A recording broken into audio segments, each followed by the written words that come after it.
Halo semuanya, perkenalkan nama saya Maria Disilvet Maniak, NPM 22220031 dari Universitas Timor, Program Studi Ilmu Administrasi Negara, Fakultas Ilmu Sosial dan Ilmu Politik, semester 5. Akan mereview buku Etika Administrasi yang ditulis oleh Khairul Umam, MSI, MAG, dan diterbitkan oleh Pustaka Setia Bandung pada tahun 2019.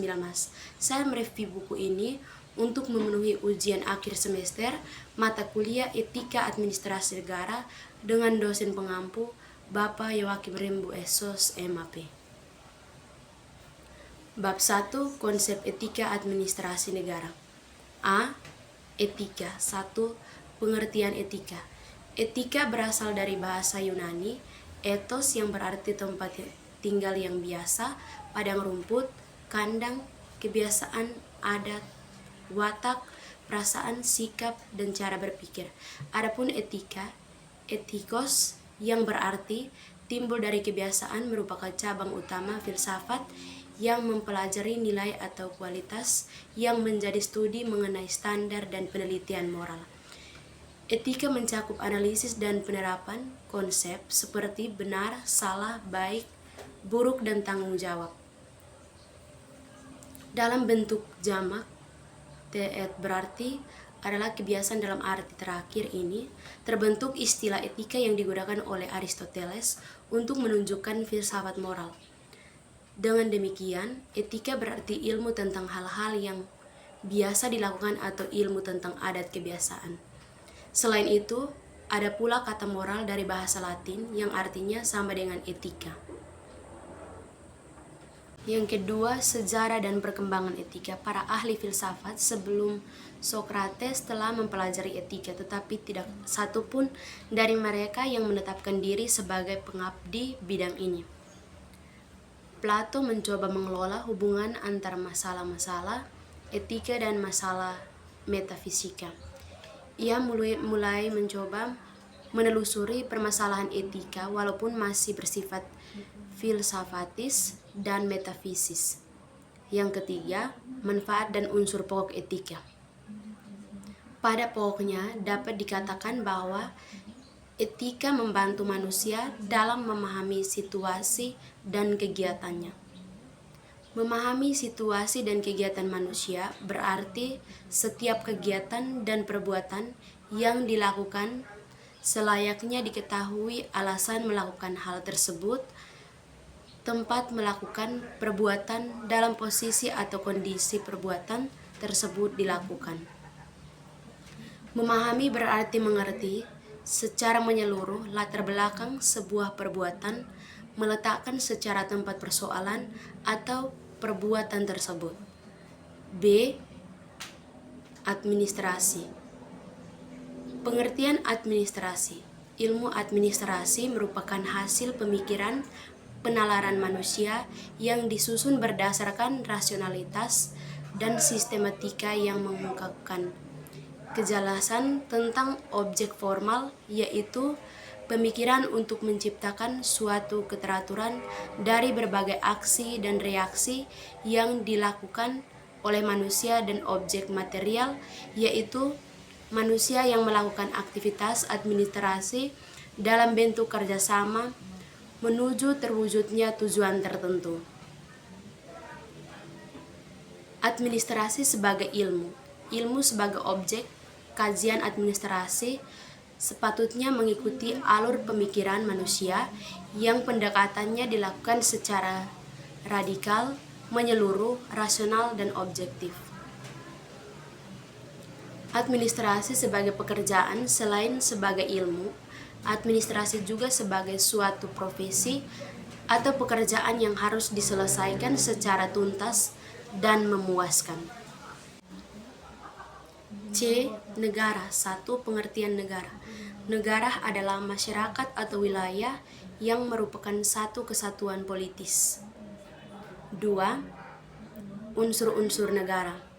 Beberapa unsur yang harus dipenuhi dalam membentuk suatu negara yaitu sebagai berikut. Yang pertama, Pemerintahan pada awalnya peraturan dapat membentuk corak kerja yang menjadi sistem yang berangkai, yang kompleksitasnya bergantung pada tingkat budaya sekelompok orang. B. Wilayah.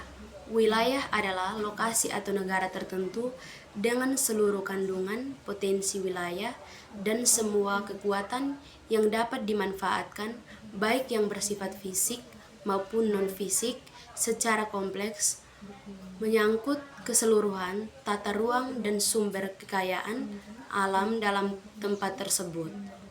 D. Etika administrasi negara.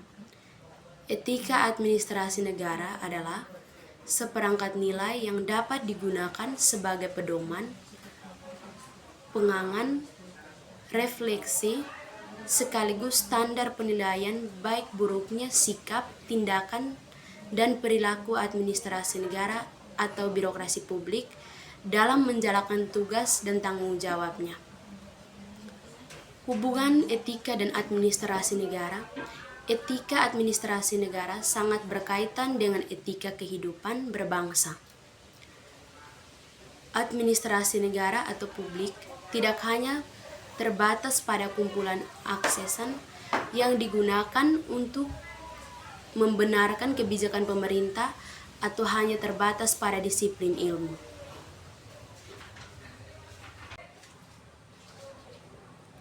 Bab 2. Ruang lingkup etika administrasi negara. A. Etika dan moralitas. Pengertian etika dan moralitas, kini setiap anggota masyarakat dalam berinteraksi dengan anggota masyarakat lain atau dengan lingkungannya tampak semakin bebas, leluasa, dan terbuka. Walaupun demikian, tidak berarti tidak ada batasan, karena semakin saja orang melakukan kesalahan dengan menyinggung atau melanggar batasan hak-hak asasi seseorang, ia akan berhadapan dengan sanksi hukum berdasarkan tuntutan dari orang yang merasa hak asasinya dirugikan. Hal tersebut berbeda dengan kondisi masyarakat pada masa lalu yang cenderung bersifat kaku dan tertutup karena kehidupan sehari-harinya sangat dibatasi oleh berbagai nilai, normatif, dan larangan yang secara adat wajib dipatuhi. Istilah etika sering disampaikan oleh secara bergantian dengan istilah moral, norma, dan etika, berhubungan dengan nilai-nilai kehidupan seseorang dan norma-norma hukum yang berlaku dalam kelompoknya. Ada 3 teori sumber kekuasaan. Yang pertama, teori teokrasi. Yang kedua, teori hukum alam. Yang ketiga, teori kekuatan. Bab 4. Etika dalam organisasi. A. Memahami etika dalam organisasi. Sebuah organisasi adalah sebuah kelompok orang yang terdiri atas 2 orang atau lebih untuk bekerja sama mencapai suatu tujuan bersama. Organisasi juga merupakan sebuah sistem yang berarti bahwa organisasi terdiri atas bagian atau kelompok yang sangat terintegrasi untuk mencapai tujuan bersama. Sistem organisasi terdiri atas input, output,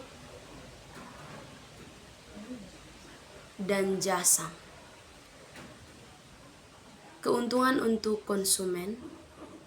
Ketika membicarakan etika organisasi, kita mengacu pada seperangkat nilai yang mengidentifikasikan sebuah organisasi dari dalam atau memahami cara orang-orang bekerja dalam organisasi, dan dari luar, persepsi organisasi dari orang-orang yang memiliki urusan yang dengan organisasi, seperti nilai-nilai yang dapat dipertimbangkan dalam arti luas, yaitu penataan organisasi dan praktik, proses nilai akhir positif atau negatif, atau dalam arti sempit kita hanya mengacu pada visi atau alasan keberadaannya dan komitmen organisasi serta yang berkaitan dengan identitas organisasi dan moral mereka.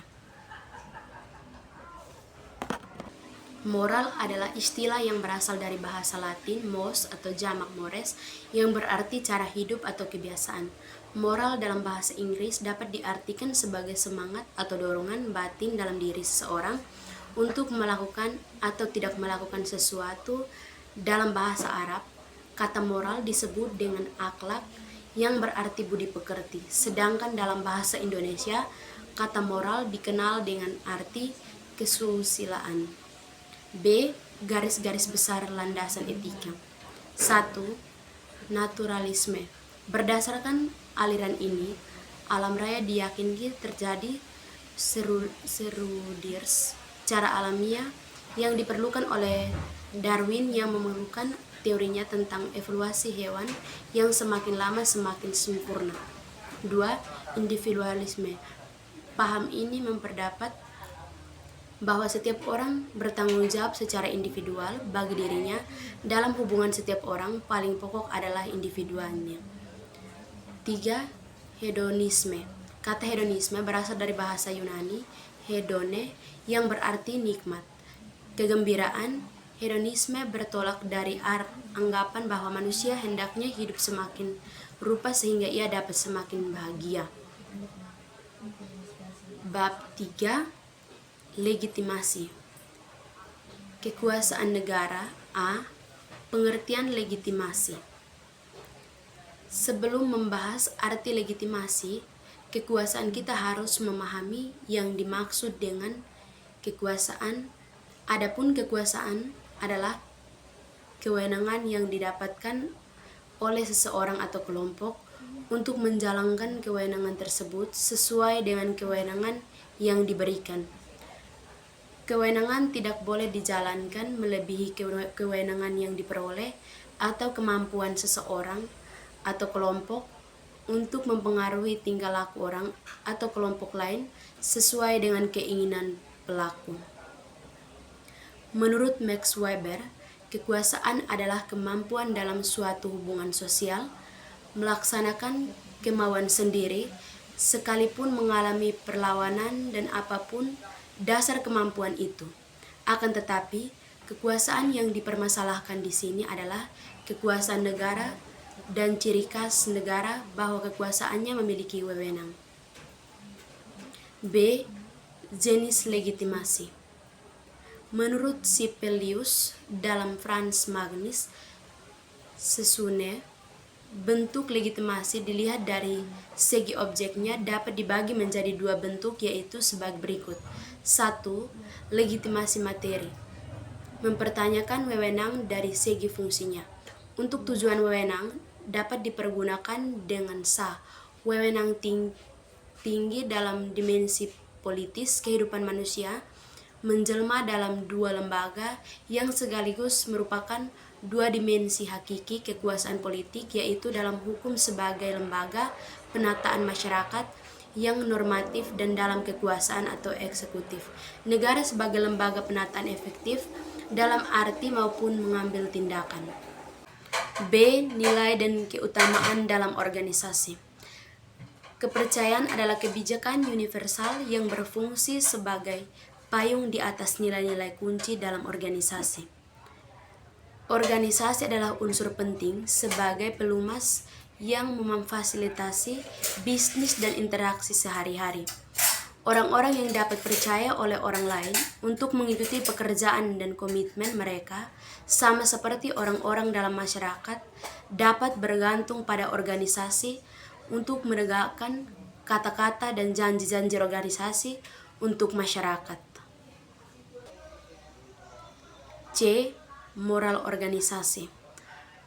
Perlu ditekankan bahwa untuk mencegah situasi ini harus ada perhatian agar menegakkan disiplin. Jika organisasi hanya berfokus pada produk dan kinerja, tetapi dalam proses pengambilan karyawan, organisasi akan menciptakan ruang untuk perilaku tidak etis. Mendefinisikan perilaku etis dan tidak etis sangat membantu untuk memahami konsep anomi. Anomi adalah kondisi tanpa norma yang ketidakseimbangan sosial sehingga aturan yang mengatur perilaku telah kehilangan daya paksa yang dimilikinya. Untuk menentukan anomi, individu harus memahami cara perilaku memengaruhi organisasi. Untuk bertindak berdasarkan moral ketika motivasi membangun reputasi adalah murni bermotivasi ekonomi. Adapun motivasi membangun etika secara ketat dianggap sebagai tindakan non-ekonomi. Baik, sekian review materi saya dari buku Etika Administrasi Negara. Bila ada kata yang tidak berkenan, saya mohon maaf. Sekian dan terima kasih.